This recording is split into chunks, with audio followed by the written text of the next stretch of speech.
Alhamdulillahirabbil alamin wassalatu wassalamu ala asyrafil anbiya'i wal mursalin nabiyyina Muhammadin wa ala alihi wa ashabihi ajma'in. Allahumma 'allimna ma yanfa'una wanfa'na bima 'allamtana wa zidna ilma. Allahumma arinal haqqa haqqan warzuqna ittiba'ah wa arinal batila batila warzuqna ijtinabah. Allahumma ij'alna mimman yastami'una al-qawla fayattabi'una ahsanah. Waj'alna bi rahmatika fi ibadika sholihin ya hayyu ya qayyum bi rahmatika nastaghits aslih lana syu'unana kullaha wa la takilna ila anfusina tarfata ainin. Alhamdulillah, segala pujian bagi Allah Subhanahu wa taala. Shalawat dan salam semoga senantiasa tercurah limpahkan kepada uswah kita baginda Nabi Muhammad sallallahu alaihi wasallam. Insyaallah kita akan melanjutkan pembahasan kita masih di pembahasan tentang ilmu nafs atau ilmu jiwa. Pada pertemuan kali ini kita akan membahas tentang at-tamalluk dan juga at-tama'. At-tamalluk itu adalah rasa kepemilikan atau rasa ingin memiliki. Tamalluk dari kata milk. Ta, mim, lam, kaf. Tamalluk jadi kata milk kemudian jadi tamalluk, rasa ingin memiliki atau menguasai sesuatu. Kemudian juga kita akan membahas tentang tama'. Kalau tama' ini artinya sudah mafhum ya kita ya. Tama' ya. Di pembahasan tentang tamalluk atau rasa kepemilikan, ini juga sebenarnya merupakan manifestasi dari insting apa? Insting apa? Iya, survive, bertahan hidup. Jadi, karena manusia punya insting untuk mempertahankan keberlangsungan dirinya, hidupnya, maka Allah Subhanahu wa taala pun memberikan rasa untuk memiliki sesuatu yang dirasa itu bisa membantu untuk keberlangsungan hidupnya. Nah, disebutkan bahwasanya yahrusu atau yahrisul insanu wa yajtahidu fi hayatihi li ayyatamallakal amwala ala ikhtilafiha. Nah, manusia itu memang ya ingin dan selalu berusaha dalam hidupnya untuk memiliki harta dengan berbagai macam bentuknya, min nuqudin, baik itu berupa uang, au aqarat, wa asat, wa albisah, wa ghairiha. Ini bisa berupa uang, bisa berupa lahan, bisa berupa perabotan, pakaian, dan lain sebagainya. Yang memang semuanya mendukung keberlangsungan hidupnya. Bisa kita bayangkan kalau seandainya manusia tidak memiliki rasa ingin memiliki ini ya, atau rasa kepemilikan. Apa yang terjadi?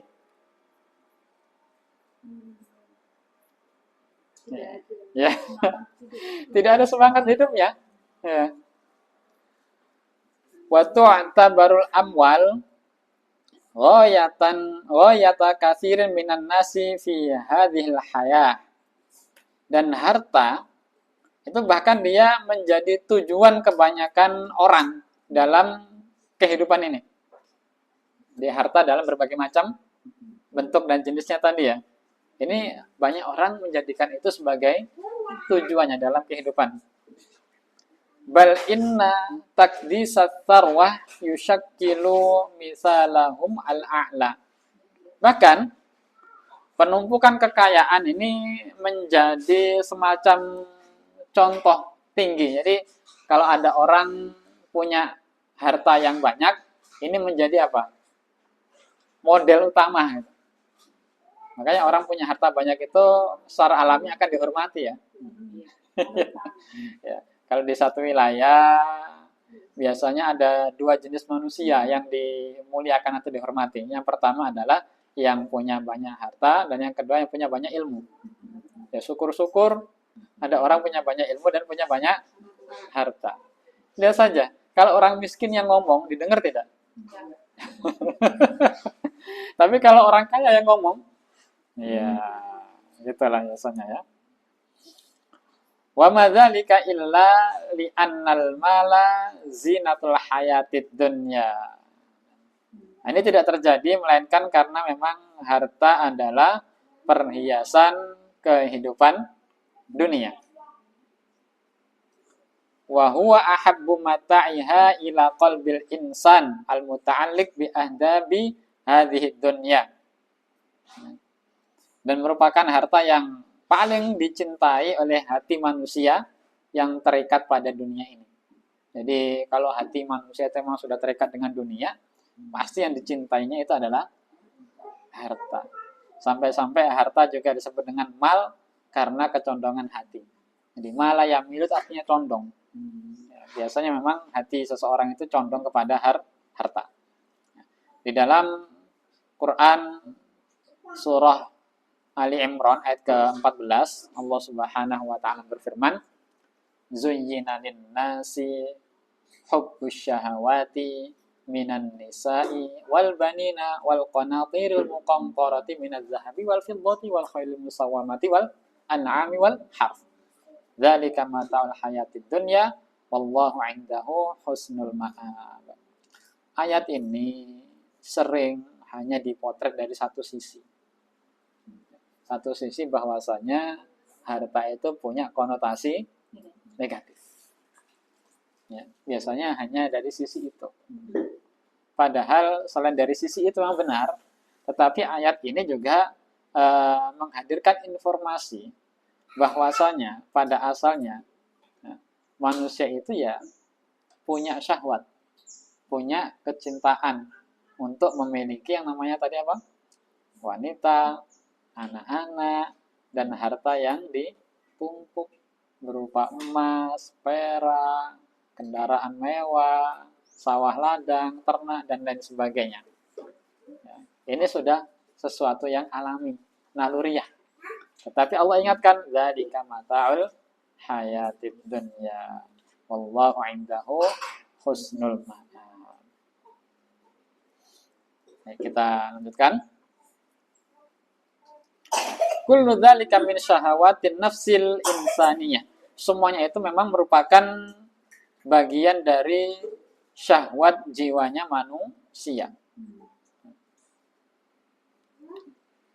Yang disebutkan oleh ayat tadi adalah merupakan sebagian dari hal-hal yang diingini, hal-hal yang ingin dimiliki oleh jiwa manusia. Tetapi bukan berarti ini membatasi hanya itu.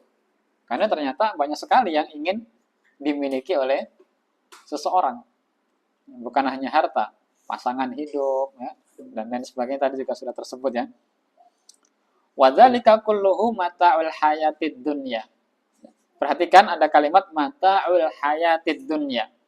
Semuanya itu merupakan kesenangan kehidupan dunia.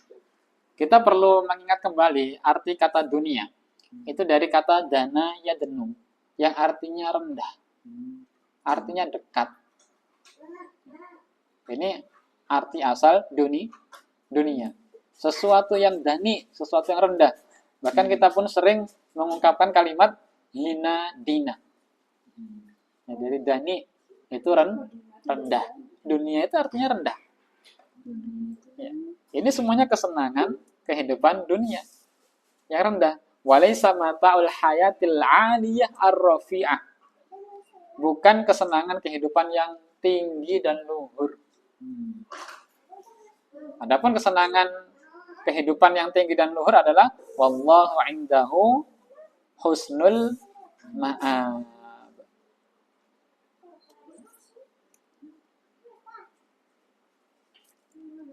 Muncul pertanyaan begini sekarang.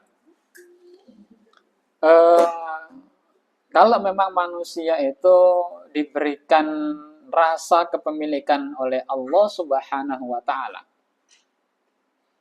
kemudian kenapa rasa kepemilikan itu di beberapa tempat, baik di Al-Quran ataupun di Al-Hadis, itu kok konotasinya jadi negatif? Padahal itu kan sesuatu yang Allah berikan kepada manusia kan? Maka Islam itu punya sudut pandang tentang kepemilikan. Kita mungkin mengingat ya, konsep yang dianut oleh sosialis atau komunis itu berbanding terbalik dengan konsep yang dianut oleh kaum kapitalis dan liberalis ya.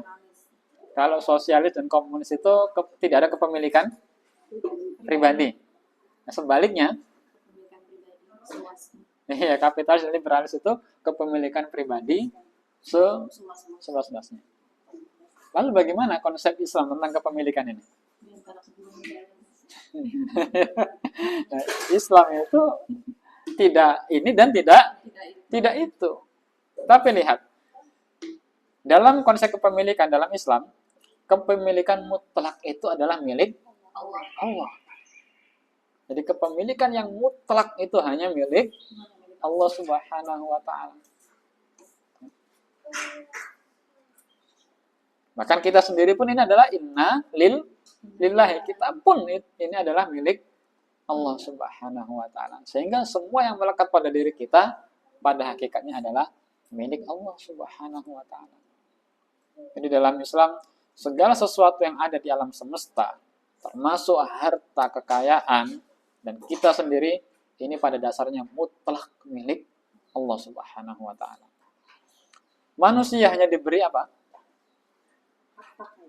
Ya, amanah untuk mengelola dan memanfaatkan apa yang telah Allah ciptakan. Tentu dengan aturan-aturan yang Allah inginkan, yang Allah kehendaki.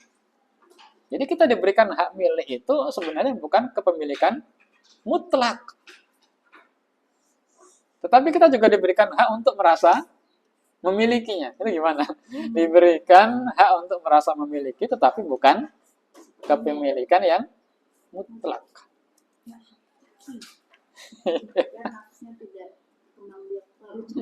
Ya. Sebab begini, kalau tidak diberikan rasa memiliki, loss. Tetapi kalau kita merasa ini adalah kepemilikan yang mutlak, loss. Nah, ini pentingnya kenapa kita harus istighfar di setiap saat itu. Kenapa? Kebodohan dan ketidaktahuan kita itu juga harus istighfari loh. Betul. Bukankah Allah Subhanahu wa taala mewajibkan kita untuk menuntut ilmu?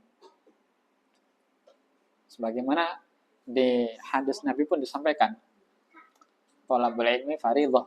Ya, menuntut ilmu itu adalah fardu. Utlubul ilm, ya, minal mahdi ilal lahdi. Karena memang dengan ilmu itu akan menyingkap atau bukan menyingkap, melenyapkan kebodohan. Kalau belajar itu wajib, berarti kebalikannya, tidak belajar itu haram. Ya kan? Kalau tahu itu menjadi keharusan, maka tidak tahu itu menjadi sesuatu yang dilarang. Maka tidak tahu pada asalnya hukumnya itu haram.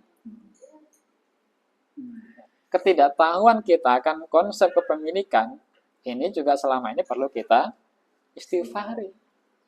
Jadi tidak tahu itu kita berdosa, salah persepsi, salah menduga, salah pola pikirnya itu juga diistighfari, dosa.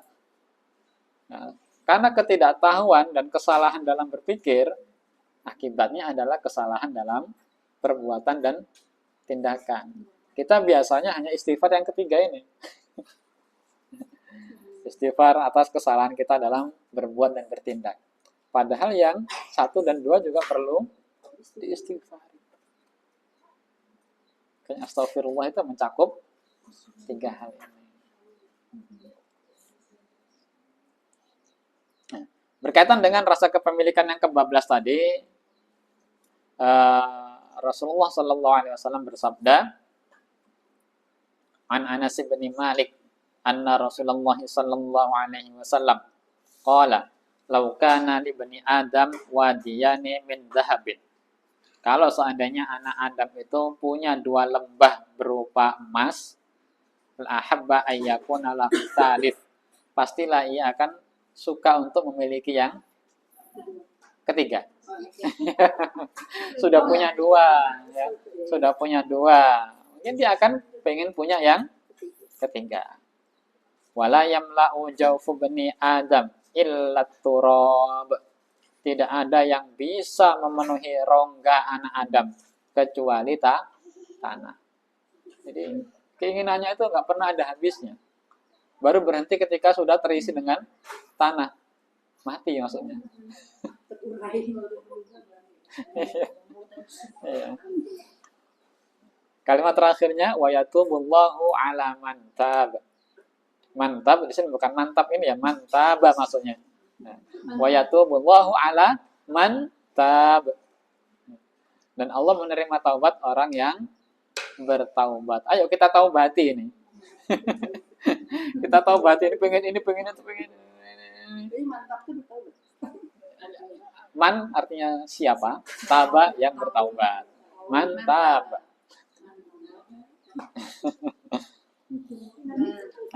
Kembali ke kepemilikan terbatas yang dimiliki oleh manusia. Jadi manusia memiliki hak kepemilikan atas harta kekayaan, namun kepemilikan tersebut bersifat terbatas dan tidak mutlak.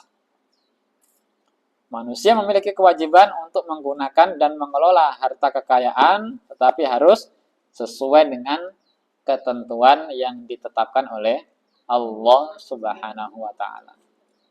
Bahkan kepemilikan yang ada pada diri manusia di alam dunia ini itu juga berbatas waktu. Bahkan sebelum dia mati, itu kadang sudah berpindah tangan. Ya, sudah harus berpindah tangan. Misalkan kita dapat harta, sudah harus dikeluarkan zakatnya. Nah, sudah harus berpindah tangan. Padahal kita belum wafat. Nah, otomatis ketika seseorang wafat, dia tidak bawa hartanya. Sudah berpindah kepemilikan kepada ahli waris. Jadi apa yang sebenarnya kita miliki? Iya. Apa yang kita miliki di akhirat itulah yang menjadi kepemilikan hakiki kita. Makanya kalimatnya wallahu indahu husnul ma'ab. Kemudian ketiga, pemanfaatan harta itu harus secara halal dan terpuji. Bagaimana cara mendapatkannya dan bagaimana cara membelanjakannya itu juga harus halal dan terpuji. Iya. Makanya pertanyaannya kan dua tentang harta ini kan. Dari mana dan kemana. Cara mendapatkan dan cara menyalurkannya harus sejalan dengan ajaran Islam.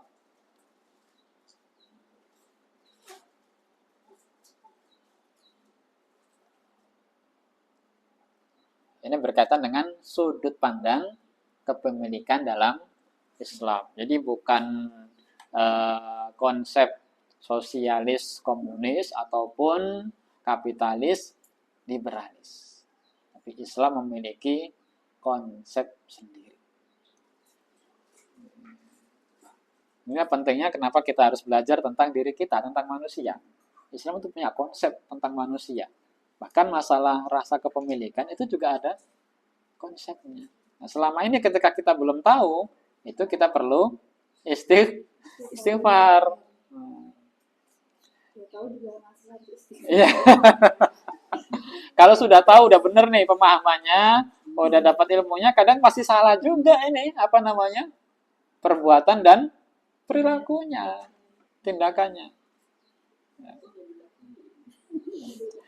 Ya, paling tidak ada ini kesalahannya satu ya. Kalau kesalahannya 3 ini kan repot ini. Lalu apa hikmahnya kita diberikan rasa memiliki oleh Allah Subhanahu wa Ta'ala? Seperti di awal tadi. Yang pertama adalah menumbuhkan rasa tanggung jawab. Bayangkan kalau seorang suami tidak merasa memiliki istri. Ini bukan istri saya, ya nggak tanggung jawab. Karena dia merasa ini adalah istri saya, miliknya.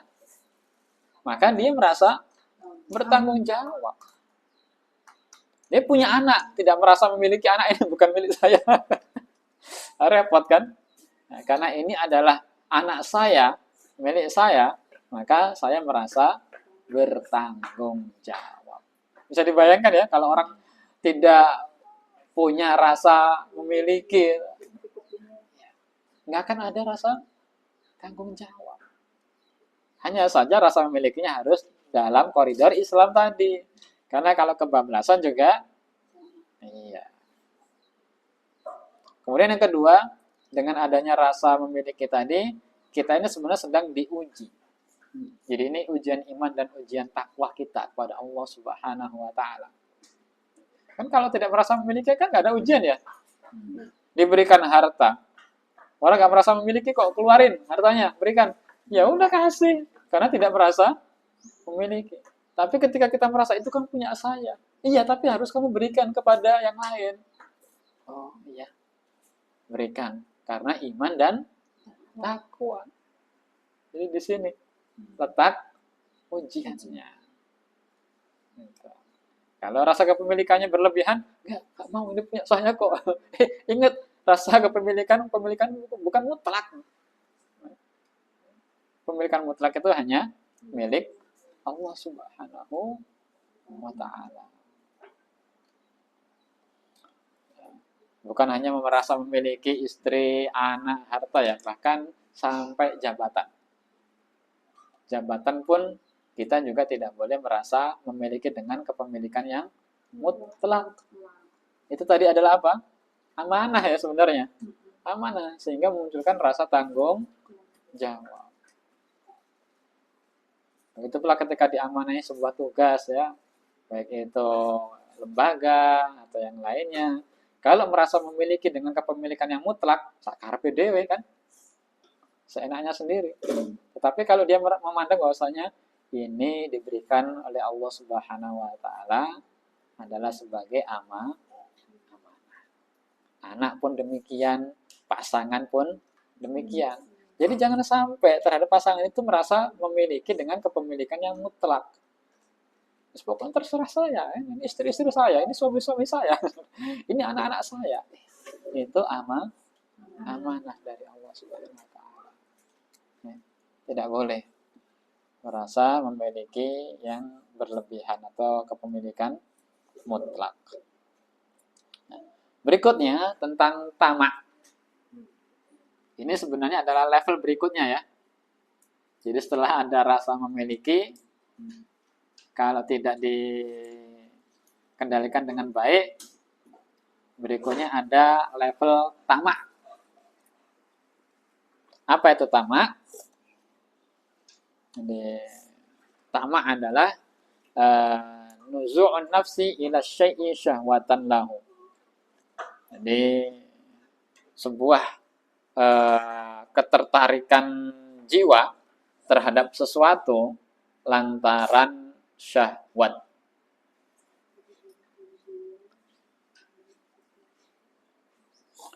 Wa huwa yadfa'u ila mughalabati surufid dahri. Yang mampu mendorong untuk melawan berbagai tantangan atau halangan. Jadi kalau sudah punya ketamakan itu, apapun diterjang untuk mendapatkan apa yang diinginkannya.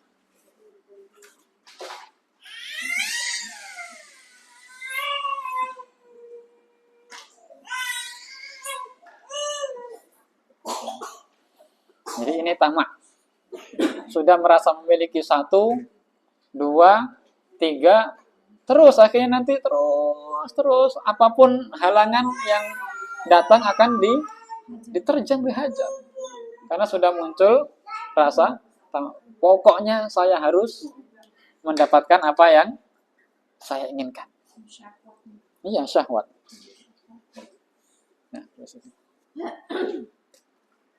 Nah, baik, kita lanjutkan ya.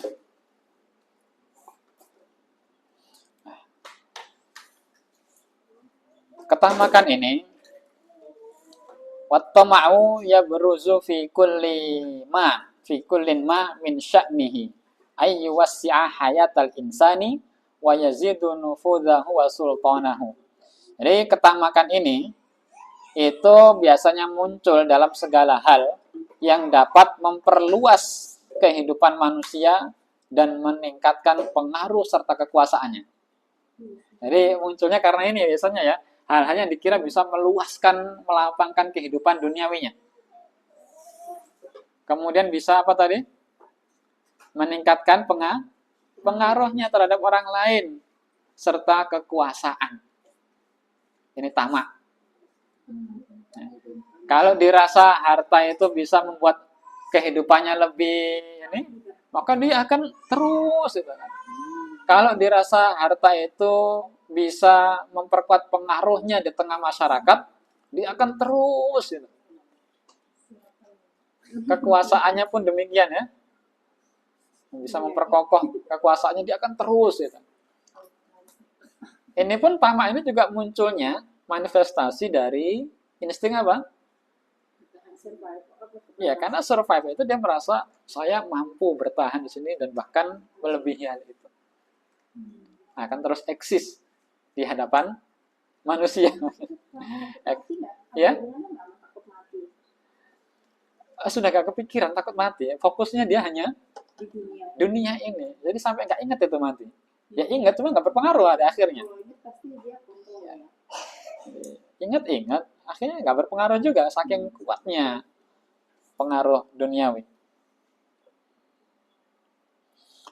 Wa qad yakunu at-tama'u muta'assilan fi ba'dhin nufusi bihaitsu yas'ubu izalatahu minha. Nah, ini cukup berbahaya ini. Ketamakan ini bisa jadi sudah berakar dalam beberapa jiwa sehingga sulit untuk dihilangkan atau ditutup akses jalurnya. Kadang memang ada orang-orang yang memang rasa tamak itu sudah mengakar. Mungkin ini adalah hasil dari didikan dari masa kecil. Bukan genetik, bukan.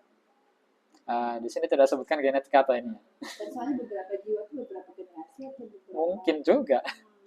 dibentukkan ya, didikan. Iya. Kan ada orang ambisius. Memang dari sononya.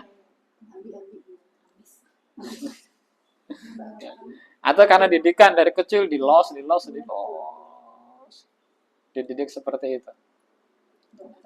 Iya. Kalau sudah begini itu, Masya Allah. Ya. Sulit untuk dihilangkan dan juga dihalangi aksesnya kepada tamak tadi.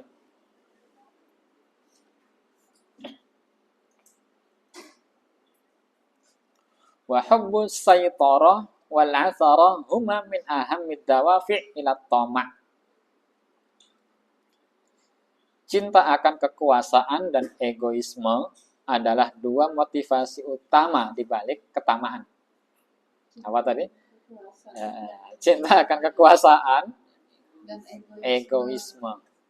Jadi tahta itu ya. Kecintaan akan tahta untuk menunjukkan eksistensi dan juga egoisme. Ini menjadi motivasi utama dalam ketamakan. Nah, sudah satu periode, pengen 2 periode, dan ini ya sudah, berarti kalau itu penerusnya kan gitu. Ya, ini benar ini kan? Berarti karena cinta kekuasaan dan egois. Sudah saking ininya diganti nggak mau, banyak di kita juga kan. Udah bapak itu sudah sepuh, udah ini waktunya diganti, enggak. Masih pengen tetap eksis. Padahal sudah ya uzur.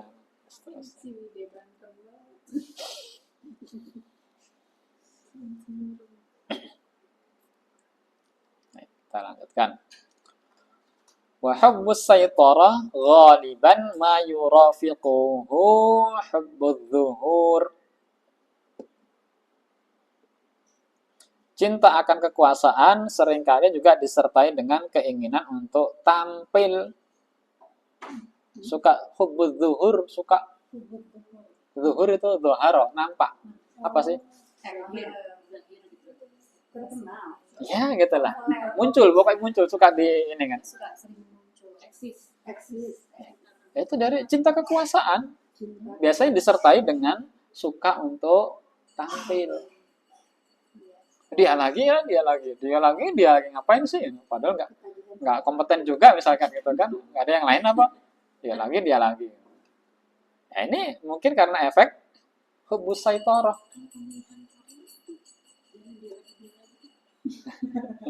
Kalau ada orang kayaknya pengennya biar saya lagi. Itu mungkin ada hubbus saytarah. Ya. Kalau di kita kan kayak biasanya malah dorong-dorongan gitu kan. Jangan enggak lah, yang lain aja. Kalau ada orang pengennya tampil terus. Nah, ini mungkin ada hubbus saitoroh. Ini baru yang pertama ya. Cinta kekuasaan tadi, yang pertama tadi adalah suka tampil.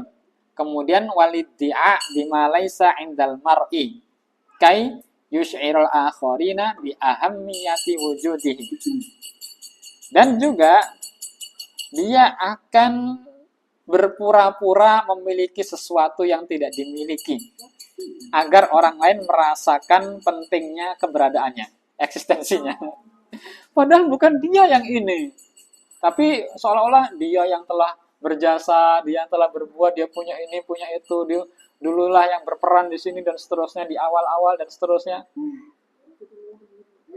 Padahal kesuksesan, misalkan kesuksesan lembaga atau apa ini bukan karena dia semata itu, tapi karena banyak peran orang lain. Tapi seolah-olah ini karena dia semua. Ini efek kedua ini ya. Suka tampil, kemudian mengklaim bahwasanya ini adalah jasanya karena dia dan seterusnya. Jalan ini adalah ada tingkat, jalan ini terima kasih kepada Bapak ini, jalan ini sudah diperbaiki. Kompleks saya. Deket dikit itu ada. Golkar. Ya, beringin ya. Padahal yang bangun siapa ya? Tukang ya. Ya, Masya Allah. Supaya orang lain merasa dirinya penting, gitu kan, eksis. Orang penting, gitu kan. Orang penting, bukan orang penting. Hatta annal ba'dha la yuqima nafsahu miqyasan li kulli syai'. Oh, ini yang ketiga berbahaya sekali. Bahkan ada yang menjadikan dirinya sebagai ukuran segala sesuatu. Jadi melihat apa-apa itu hanya dari kacamata dirinya sendiri. Fatarahu mudda'iyan salafan mu'jaban binafsih. Sehingga ia terlihat sombong, angkuh, dan tersepona pada dirinya sendiri. Ini tersepona itu makna yang lebih dahsyat dibandingkan terpesona.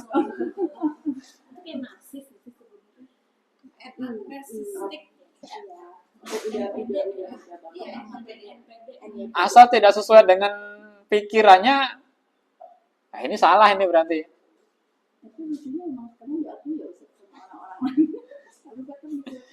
Ya, karena dia terus-terusan begitu kan, akhirnya orang lain dia mau tidak mau, ya sudahlah. Ila ma hunalika min hubbi dhuhuri syakhsiyah. Serta berbagai bentuk keinginan untuk tampil tadi ya, dhuhuri syakhsiyah ya, sama sejenisnya lah gitu. Ya. Ya kan orang kalau sudah begitu kan cinta kekuasaan tadi awalnya ini ya. Pertama cinta kekuasaan tadi efeknya kemana-mana. Itu melampaui batas. Iya. Cuman kayaknya kadang itu kan tidak terlihat karena dibalut oleh sesuatu yang kayaknya indah gitu kan. Ya ini kan demi keberlangsungan, demi persatuan kesatuan republik ini misalkan gitu kan. Saya berbuat begini tuh untuk kemaslahatan semuanya. Sama aja kayak orang ini kan, jangan berbuat kerusakan di muka bumi. Enggak, kita mah berbuat perbaikan sebenarnya.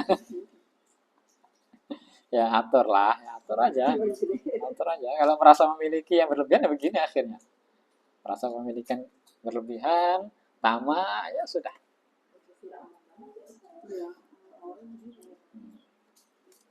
Wal matami'ul lati tastashri fin nufusi hiya adatu wara'il hurubi wan naz'at allati tahsulu fil alam.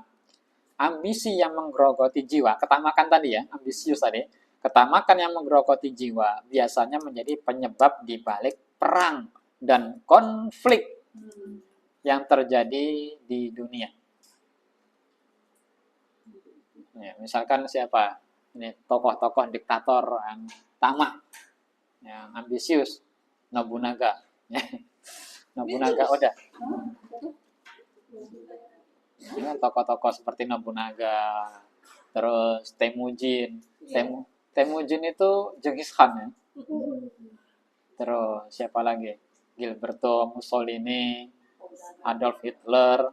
Biasanya dibungkus dengan inilah gitu ya. Siapa lagi? Kalau di Indonesia ada. Jangan. Ini kan antum nanti di YouTube. Enggak. Maksudnya Indonesia sebelum kemerdekaan zaman dulu kerajaan-kerajaan itu loh. Nah, Nusantara atau Alexander the Great. Nah, Macedonia. Apalagi? Firaun. Siapa lagi tokoh-tokoh? Kalau di Cina itu apa?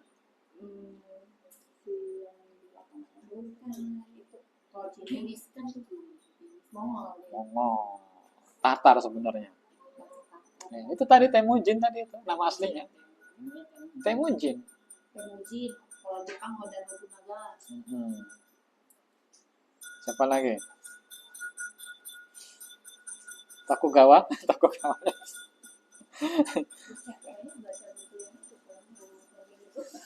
Yes, pokoknya itulah ya. Yang mana tadi? Nobunaga jadi.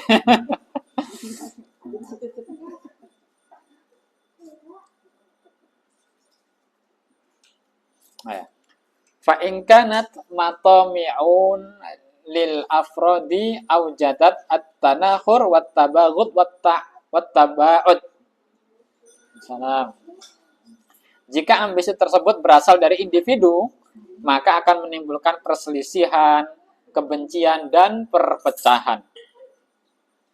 Wa in kanat matami' lid-dual aujadat adz-zulm wal istighlal wal hurub wa nahba khairati biladil akharin. Jika ambisi atau ketamakan tersebut berasal dari sebuah negara, maka akan menimbulkan ketidakadilan atau kezaliman, eksploitasi, perang, dan penjarahan sumber daya negara lain. Nah, penjajahannya dari situ kan. Ketamakan bangsa Eropa. Penjajah di Asia juga misalkan Jepang, itu ada ketamakan apa itu? Ininya apa? Meiji ya? Restorasi Meiji ya? Zaman restorasi Meiji.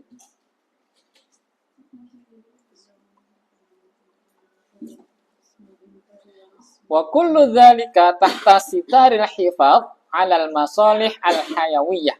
Semua itu dengan dalih menjaga kepentingan vital. Soalnya kan kenapa ini sebenarnya menjaga ini, melindungi ini. Dulu kan misalkan Jepang ya, Jepang Cahaya Asia, Jepang Pelindung Asia, Jepang apa lagi? Apa katanya? Yang 3A itu loh. Nah, lupa kan sejarah? Jepang Cahaya Asia, Jepang Pelindung Asia, Jepang apa lagi? Padahal Jepang penjajah Asia. Tak makan.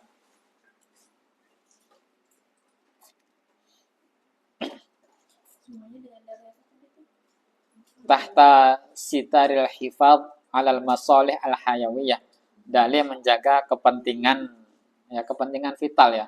Maksudnya ya sesuatu yang sangat fundamental dasar dari kehidupan manusia ini.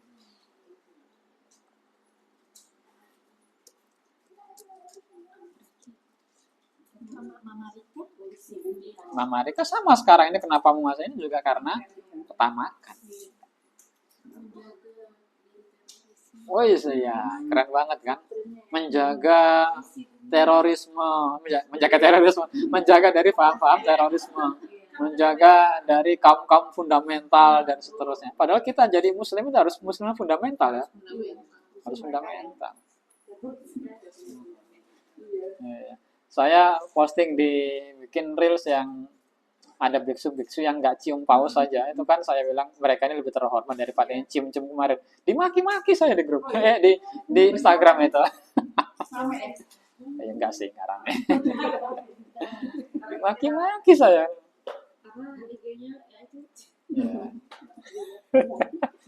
Ya itu kerjaan sampingan lah. Kalau lagi luang gitu kan, sebelum tidur dapat apa ya bikin gitu kan. Nah, ini tadi tamak sepertinya kok negatif semuanya ya. Tapi ada jenis tamak yang terpuji. Ada. Ada. Illa anna tamak fi hidayatil akharin ilal iman wa tamak fi ata'illahi wa ghufranihi hadzal nau' min at-tamak muhabbabun 'indallahi. Ya, nah, ini ya. Namun, ketamakan untuk membimbing orang lain menuju jalan iman dan ketamakan akan pemberian serta pengampunan dari Allah. Oh iya. Ketamakan untuk membimbing orang lain menuju keimanan. Ketamakan untuk mendapatkan karunia, pemberian serta ampunan dari Allah. Ya. Tamak yang seperti ini adalah muhabbabun indallah. Ya, dicintai, disukai oleh Allah. Tetap namanya tamak. Tapi kalau di bahasa kita memang tamak itu ya sudah konotasinya negatif. Ya ambisius gitu saja ya. Ambisius untuk mendakwahi orang lain. Membimbing orang lain. Ambisius untuk mendapatkan karunia serta ampunan dari Allah. Ambisius untuk beribadah dan iya. Jadi manusia itu memang pada dasarnya punya jiwa ambisius. Tidak dihilangkan. Kita tidak diperintahkan untuk menghilangkan. Tetapi diarahkan. Kalau tidak ada ambisi pada diri manusia, dakwah Islam tidak tersebar. Nah, para saudagar, para pedagang itu memang pada dasarnya punya karakter ambisius. Karena pedagang itu dia punya sifat dasar apa ya? Mengembangkan ini loh. Iya, ekspansi. Ya. Makanya orang-orang Quraisy itu dagangnya bukan hanya di Mekah. Kemana? Ke Syam dan ke Yaman. Itu daerah jauh. Atas bawah. Nah, ini mungkin salah satu hikmahnya Islam itu kemudian karakter utama para saudagar itu memang begitu. Berbeda dengan petani, peternak, itu nggak kemana-mana. Iya kan? Kalau saudagar itu ya kemana-mana. Ya kayaknya. Iya. Quraisy itu kemana-mana akhirnya nanti kan. Kok Irak, Mesir, kok ini. Mendakwahkan ini. Bahkan sampai ke Nusantara itu ceritanya Muawiyah itu. Ada yang mengatakan gitu. Ambisi. Yang tadinya ambisi untuk ekspansi dagang. Kemudian dibingkai dengan ini. Bukan dibingkai, kemudian diarahkan. Ya, ambisinya untuk berdakwah, memberikan hidayah pada orang lain. Adapun Eropa, mereka juga punya ambisi. Dalihnya adalah God, glory, gospel. Tetapi sebenarnya gospelnya hilang. Yang dicari hanya God dan glory. Gospelnya itu sampingan. Kalau kaum muslimin, memang yang ini utamanya adalah dakwah. Adapun mereka berdagang itu adalah sampingan. Kalau Freemason berarti gold juga ya? Atau dia ada gospelnya? Ada mereka. Ada kaya-kaya mereka. Ya, para pendakwah. Nah, perhatikan firman Allah Subhanahu wa taala di dalam Quran surah Al-Baqarah misalkan, afatatma'una ayyuminu lakum wa qad kana fariqum minhum yasma'una kalam Allah. Apakah kalian semuanya ambisius supaya mereka beriman atau percaya kepada kalian? Surah Al-Baqarah, coba dibuka ini. Al-Baqarah 75. Ayo kita baca secara sempurna. Ya.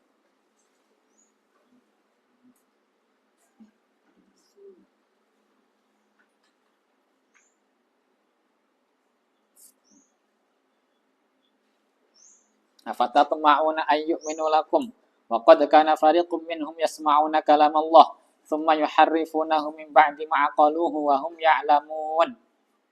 Ini kan setelah cerita tentang Bani Israel itu loh. Maka apakah kalian wahai muslimin masih mengharapkan mereka akan percaya kepadamu? Ini kan afatatma'una dari tamak. punya ambisi supaya mereka sedangkan segolongan dari mereka mendengar firman Allah lalu mereka mengubahnya setelah memahaminya padahal mereka mengetahuinya. Ya sudah. Ini sampai yang kayak teguran ketika kaum muslimin itu jangan terlalu ini juga supaya mereka ambisi untuk mereka beriman gitu kan. Orang-orang yang atas-atas cerita tadi tuh. Ya mereka begini gimana kalian pengen mereka beriman gitu kan. Ya sudahlah, jalankan sebagaimana ininya saja. Dakwai, tapi jangan terlalu karena Rasul itu pada asalnya begitu. Rasul itu tamak supaya orang lain beriman. Sampai kalau kaumnya itu tidak percaya, tidak beriman itu ya hampir-hampir seperti mencelakakan diri sendiri gitu, bahasanya. Dan ditegur oleh Allah Subhanahu wa taala kan. Innaka la tahdi man ahbabta. Kamu itu nggak bisa memberikan petunjuk dalam artian memang petunjuk keimanan untuk orang yang kamu cintai. Saking ininya Rasul ini kenapa nggak ini?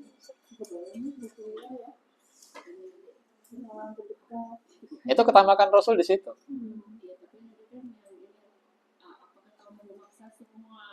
Untuk beriman apa ya? Untuk beriman gitu memaksa mereka. Apakah kamu meminta memaksa mereka sama beriman gitu? Surat apa itu? Surat apa ya?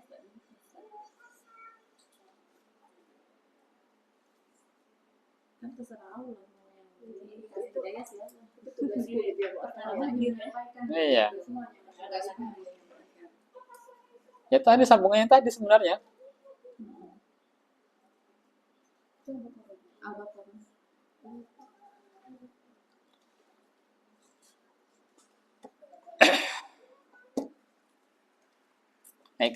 Kemudian di Quran surah Al-A'raf 56 Allah Subhanahu wa taala juga berfirman wad'uhu khaufan wa tama'a. Ya. Berdoalah kepada Allah dengan rasa khauf dan tamak. Jadi harus ada ambisi. Doa itu kok ya sudah. Harus tamak, harus ada ambisi dalam berdoa kepada ambisius dalam berdoa kepada Allah Subhanahu wa taala. Ini tamak-tamak yang terpuji ya.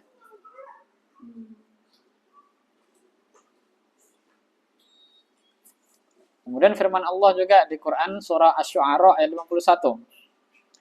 Inna natma'u ayyaghfira lana rabbuna khotoyana. Sesungguhnya kami ini natma'u tamak. Ayyaghfira lana rabbuna supaya Allah itu mengampuni kami atas kesalahan-kesalahan kami. Jadi kita tuh harus tamak ambisi dalam meminta ampunan. Sangat berharap, sangat ambisius.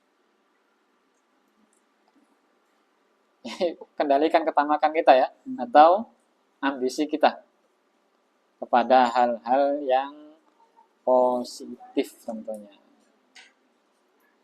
Tapi untuk sementara sampai di sini kita cukupkan di pembahasan rasa kepemilikan dan tamak.